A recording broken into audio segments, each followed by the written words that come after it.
Hello friends, ओम श्री गणेशाय नमः। जय श्री कृष्णा। आप सभी का स्वागत है आपके अपने यूट्यूब चैनल पर। फ्रेंड्स, आज हम आपको इस वीडियो में बताने जा रहे हैं सर्वपितृ कार्य अमावस्या की कथा, मुहूर्त और सर्वपितृ कार्य अमावस्या पर क्या कार्य करें और क्या कार्य ना करें, और सर्वपितृ अमावस्या के दिन पितरों को विदा करने की विधि के बारे में। साथ ही हम आपको इस वीडियो में बताएंगे सर्वपितृ कार्य अमावस्या के दिन पितृ दोष से मुक्ति के लिए किए जाने वाले अचूक उपाय के बारे में, और साल 2023 में लगने वाले सर्वपितृ कार्य अमावस्या के दिन सूर्य ग्रहण के समय के बारे में। फ्रेंड्स, वीडियो शुरू करने से पहले आपसे रिक्वेस्ट है, अगर आप हमारे चैनल पर नए हैं और आपने अभी तक चैनल को सब्सक्राइब नहीं किया है तो प्लीज़ सब्सक्राइब कीजिएगा चैनल को। साथ ही प्रेस कीजिएगा बेल आइकन को, जिससे नए वीडियो से रिलेटेड नोटिफिकेशन आपको तुरंत प्राप्त हो सके। और वीडियो पसंद आने पर वीडियो को लाइक और शेयर जरूर कीजिएगा, ताकि सभी भक्तों को इस वीडियो का लाभ प्राप्त हो सके। और कमेंट बॉक्स में जय श्री कृष्णा जरूर लिखिएगा। प्रत्येक महीने की कृष्ण पक्ष की अंतिम तिथि को अमावस्या आती है। अश्विन मास में पड़ने वाली अमावस्या को सर्वपितृ अमावस्या या मोक्षदायिनी अमावस्या कहा जाता है। इस दिन श्राद्ध पक्ष का समापन होता है और पितृलोक से आए हुए पितृजन अपने लोक लौट जाते हैं। इस साल शनिवार 14 अक्टूबर को अश्विन अमावस्या, यूं तो हर महीने में अमावस्या की तिथि पड़ती है, लेकिन हिंदू धर्म में अश्विन मास की कृष्ण पक्ष में आने वाली अमावस्या का विशेष महत्व होता है। इस अमावस्या को अश्विन अमावस्या, विसर्जनी अमावस्या और सर्व पितृ अमावस्या के नाम से जाना जाता है। अश्विन मास के साथ ही श्राद्ध की समाप्ति हो जाती है और पूर्वज अपने लोक वापस लौट जाते हैं। अश्विन अमावस्या के दिन अपने ज्ञात अज्ञात पूर्वजों का श्राद्ध किया जाता है। साल 2023 में सर्वपितृ अमावस्या 14 अक्टूबर 2023 शनिवार के दिन है। शनिवार के दिन पड़ने वाली अमावस्या को शनि अमावस्या के नाम से भी जाना जाता है। इस दिन शनि देव की पूजा करने से विशेष लाभ प्राप्त होता है और शनि दोष से मुक्ति मिलती है। इसी दिन पितृपक्ष का समापन भी होता है। धार्मिक मान्यताओं के अनुसार पितृपक्ष में पितृ धरती पर विचरण करते हैं और पितृपक्ष के आखिरी दिन पितृजनों को विदा कर दिया जाता है।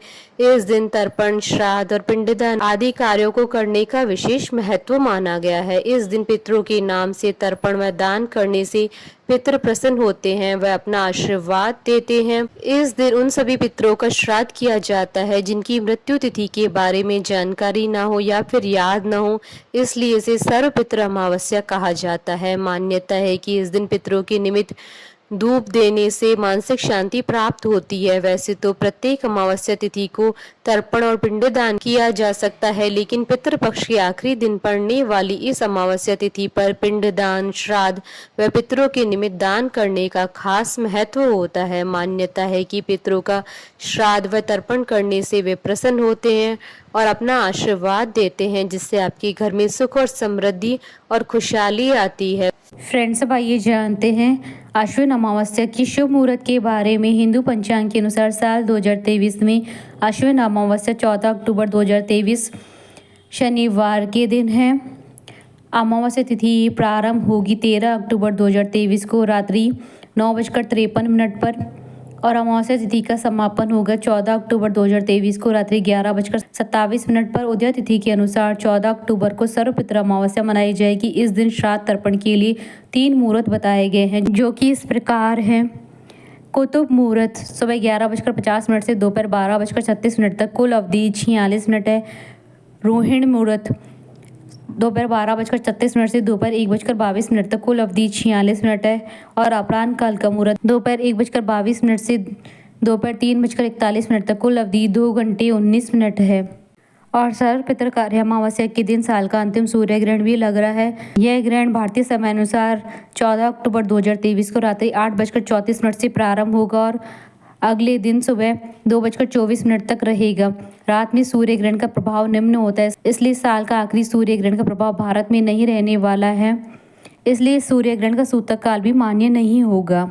फ्रेंड्स, अब आइए जानते हैं सर्वपितृ अमावस्या पर पितरों को विदा करने की विधि के बारे में। इस दिन प्रातः काल उठकर बिना साबुन के स्नान करें और स्वच्छ वस्त्र धारण कर लें।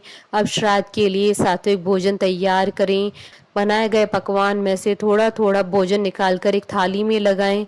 अब अपने घर के आंगन में या छत पर जाकर पत्तल और दोनों में भोजन और जल साथ में रखें। पितरों से उसे ग्रहण करने की प्रार्थना करें और गलतियों के लिए क्षमा मांगें।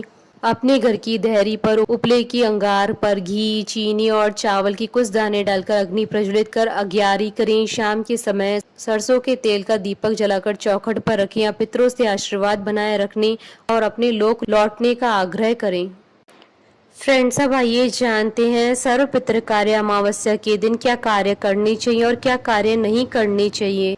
इस दिन पितरों का आशीर्वाद प्राप्त करने के लिए ब्राह्मणों को घर पर बुलाएं और आदर के साथ उन्हें भोजन करवाएं और दक्षिणा देकर उन्हें विदा करें। इस दिन गाय, कुत्ते और कौवे को भोजन अवश्य कराना चाहिए।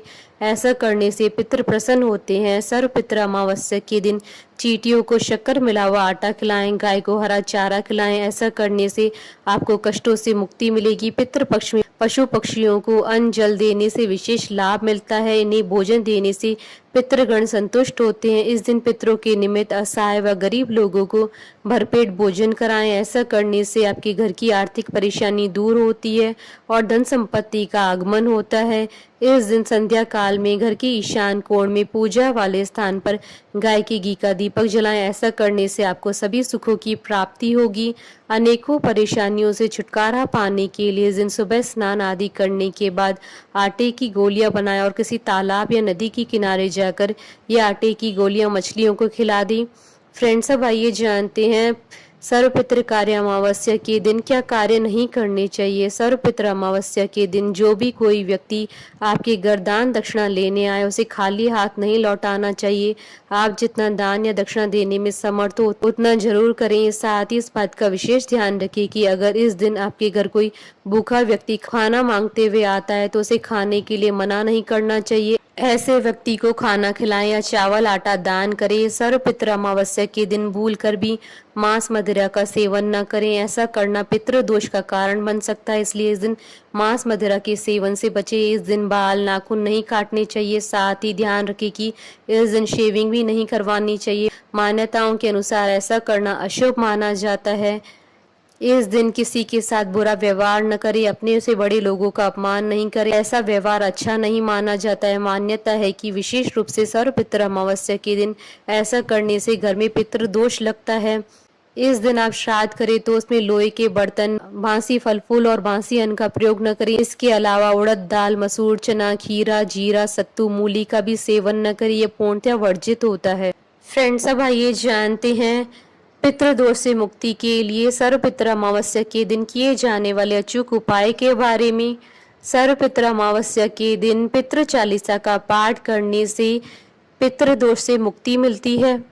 फ्रेंड्स, अब आइए प्रारंभ करें सर्व पितृ अमावस्या की कथा।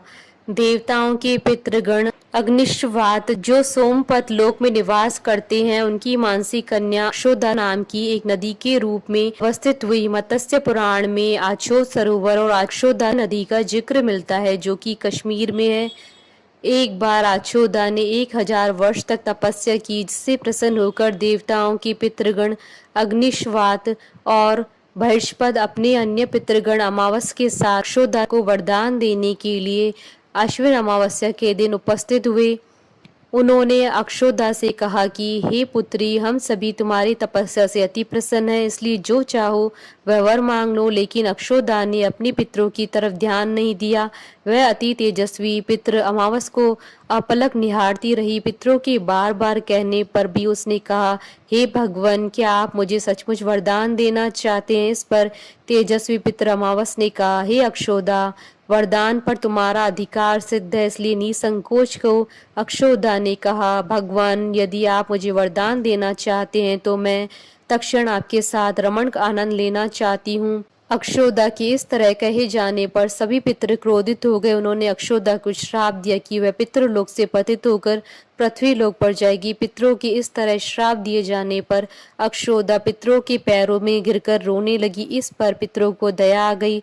उन्होंने कहा कि अक्षोदा, तुम पतित योनि में श्राप मिलने के कारण मत्स्य कन्या के रूप में जन्म लोगी। पितरों ने आगे कहा कि भगवान ब्रह्मा के वंशज महर्षि पराशर तुम्हें पति के रूप में प्राप्त होंगे। तुम्हारे गर्भ से भगवान व्यास जन्म लेंगे उसके उपरांत भी अन्य दिव्य वंशों में जन्म लेते हुए तुम श्राप मुक्त होकर पुनः पितृलोक में वापस आ जाओगी। पितरों के इस तरह कहे जाने पर अक्षोदा शांत हुई।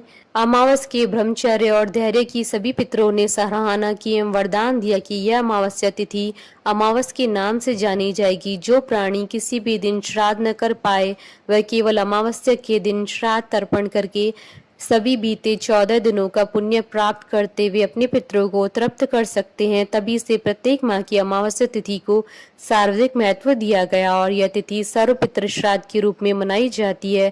उसी पाप के प्रायश्चित हेतु कालांतर में यही अक्षोदा महर्षि पराशर की पत्नी एवं वेद व्यास की माता सत्यवती बनी थी। तत्पश्चात समुद्र की अंशभूत शांतनु की पत्नी हुई और 2 पुत्र चित्रांगद तथा विचित्र वीर्य को जन्म दिया था। इन्हीं के नाम से कलयुग में अष्ट का श्राद्ध मनाया जाता है।